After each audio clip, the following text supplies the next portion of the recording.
Okay, so today I figured I'd upload this video because I've finally been able to get the Killing Floor 2 SDK to work on my system after many years of just not being able to get it to work.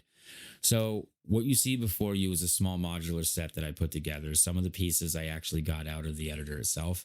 So, when I bring it into this program, 3ds Max, I would use it in a FBX file format because when I import it, it's going to ask me if I like to use the file's unit size, which was 1 centimeter. So that means the editor, every one editor unit would equal 1 centimeter, right? So set up your 3D program accordingly. And every time you export a model and bring it into the SDK, it will be of proper size.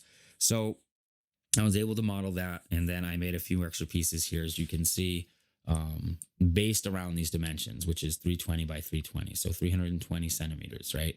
Now the player scale here is 180 by 90 by 90. Now that's just from my own testing, what I think works the best. But there's probably official dimensions. I just have not been able to find them yet for the life of me. And like the life of me, I have looked through many tutorials and I cannot find an exact measurement of that or how to find that outside of just trial and error and testing. So obviously these work when you run through it, right? So this is smaller than that. This seems to be like the perfect bounding box around the player, the collision box, things like that. So that's what I went with. Now you can see that I have textured these things with a checker pattern, and that's just to show you that I have the UVs laid out. This one right here, the only reason it's not doing that is because I kind of screwed up on the maps. I didn't save or collapse it at the right time, so I have to go back and change that texture map. But if I were to go back there and click on it, it would reset back to that. So anyway, you're going to have 3 map channels that you have to worry about when making models for this editor in this game. Texture maps for the map channel 1, light maps for map channel 2, and splatter maps for map channel 3. So if you're wondering what splatter maps are, they're basically, in a nutshell, just a UV layout that's going to tell the engine where the dynamic blood is going to land and how it's going to look on the model. Okay. So keep in mind, if you have seams on top of an asset that you're making, it's going to cut the blood in half at that seam. So you do not want to have seams where you can see the blood, or at least if there's seams above, tuck it underneath something or hide it as best you can so you're not going to notice it. Also keep in mind, it's going to use that UV to then be able to tell what the resolution of these splatter maps are going to be within the editor. Okay, so that's basically what those are. And you'll even see in the editor, the next part of this video, at the bottom, it will show you splatter maps and whether they're up to date or not once you build it. So that is something to keep in mind. There's going to be 3 map channels to worry about: texture maps, light maps, and splatter maps. Now, don't let that scare you, okay? Light maps are not that hard, and I know people are going to disagree with me on this. At first, I would normally agree with you, but since I've used light map templates, okay, and I know exactly what I'm aiming for a resolution of what I want my shadows to be, I have not had a problem light mapping. I've had very, very, very, very little bleeding. Okay. I'm talking about less than like 2%. And it's because of the way that I lay things out, as well as using a program called Rism UV. So I have videos on my channel about that. I don't want to go too deep into it, but basically it's just like snapping your UV islands to pixels. Okay. And the pixels are the template. Okay. Every square in the template represents a pixel. So if you're doing a 1024 by 1024 shadow map, okay, each square is going to be 1 square out of that 1024 pixels on one side, and then obviously the other, right? That's what it's doing. You snap your UVs to that properly. Don't go through too many polygons with the UV edges more than you need to, and you're going to be fine. Just keep padding on the outside of your UV grid as well as padding between islands. And I'm talking about like 4 pixels or 8. That's what I go with. Depending on your resolution that you're also aiming for in your shadow map, look that up. Again, I have videos on my channel about it. So after that's done, you have all those maps done, and I'll show you exactly what I did. At least I kind of name this so you can see the stack, okay? And I like to do this in a non-destructive way, so that's why I do it in the stack. So obviously the plane, edit poly. Next one was UVW unwrap modifier, but I just named it to texture map. Edit poly, so that basically was like collapsing or baking that in. Same thing, light map after that, edit poly, splatter map, edit poly, okay? Because that's basically going to say, hey, this is what's in there now. I have all this information.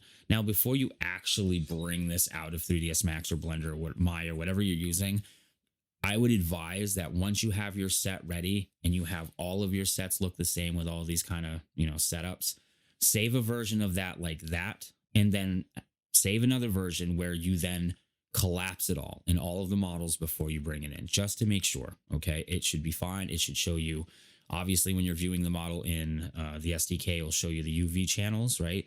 And it should be fine.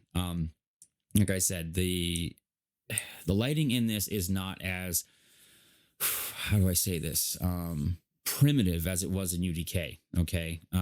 It's a lot better and it works a lot easier, and it just goes quicker too. You don't have to sit there forever.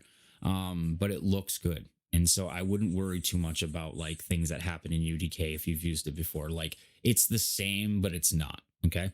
Now that you have the light maps, you have the splatter maps, you have the collision, which I'll show you real quick again. Oh, I don't have to put that there. So I just turned them green, translucent green. Let's see. Yeah. So that way I knew, and then you would have to export each one of these out with its collision, right? Now I just made it a little bit bigger in some of these so you can see it. But in practice, what you would be doing is, okay, once you save the set, everything's all done, like I said, before you collapse everything, I would take one model, right? Or I'd go like this, right? Deselect whatever model you're trying to export like this, then delete the rest, then center this, right? Now I accidentally deleted the floor too because all I did was select on the collision part, but you get my idea. You basically want to center that on the grid and then export it as is, right? But don't save the project. Just go back a few steps and then do it again for another piece. And this way you can just get them out quickly. Because a lot of the texturing you're going to just do in the editor. You can use materials and things like that. So you'll be fine. You just want to make sure that the UVs are laid out properly. So that's essentially everything that I had to keep in mind while bringing these into the SDK. And the final thing was, if you're using a newer version of any 3D modeling program and you export it either in OBJ or FBX, make sure that you're exporting it in the file type of that year when this game came out. So I do like 2015, 2016, okay, or 2014, 2015, because this is about a year before the game actually officially dropped, right? So I know that those FBX files will be good because it's around that time the game came out. So when people were working with the editor, that's what it knew you could bring in. If you do anything too new, it's not going to know, like, it's not going to have information of that FBX file or OBJ file. So it's not going to let you do it. So just make sure that when you're exporting your FBX file or your asset as an FBX, that in the settings that you make sure that you have that set to the proper time frame from when basically this game came out. So it'd be like, okay, around 2009, the first Killing Floor came out. And let's say I had to use a .ase file from around that time. I have to make sure that when I export it, if that option's even available at the bottom of the menu, I select that. And you should be fine. You shouldn't run into any errors. Now, if you do, let me know. Earlier, I thought, maybe the scale was wrong because I brought this in, and then I go and look and I realized that some of the other meshes that I was going to compare it to were underground a few units. So then when I went down and I snapped it, it worked fine. So this is definitely the scale that will work for you. So hopefully you've learned something.